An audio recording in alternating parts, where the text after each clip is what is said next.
Demi menjaga ketahanan pangan dan pemulihan ekonomi nasional dalam menggerakkan perekonomian rakyat kecil khususnya petani, dilakukan ekspansi atau perluasan lahan pertanian jagung dengan melibatkan petani. Ekspansi di saat pandemi COVID-19 ini sangat dibutuhkan guna menjaga ketahanan pangan untuk kepastian pendapatan petani dalam memulihkan ekonomi nasional.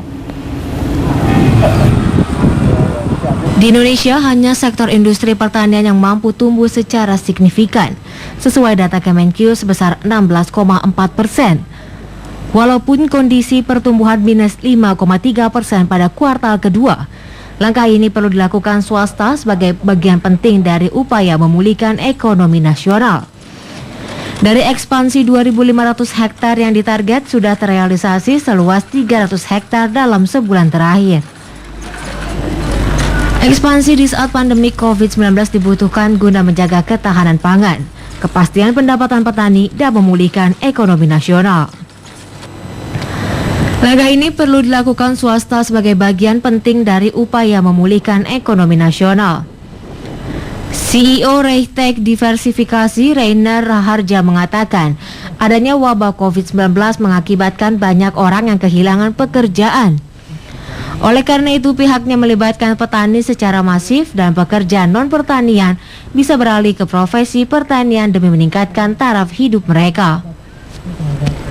Melihat kondisi COVID-19 dan turunnya perekonomian nasional, adanya program pengembangan usaha yang dilakukan ini agar dapat menguatkan daya beli masyarakat.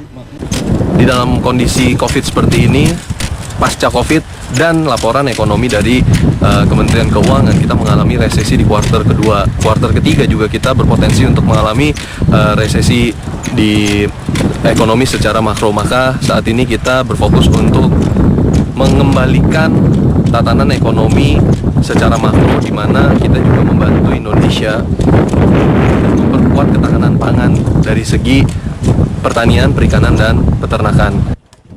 Rainer Raharja mengatakan 3 kunci ketahanan pangan yaitu pertanian, peternakan, dan perikanan.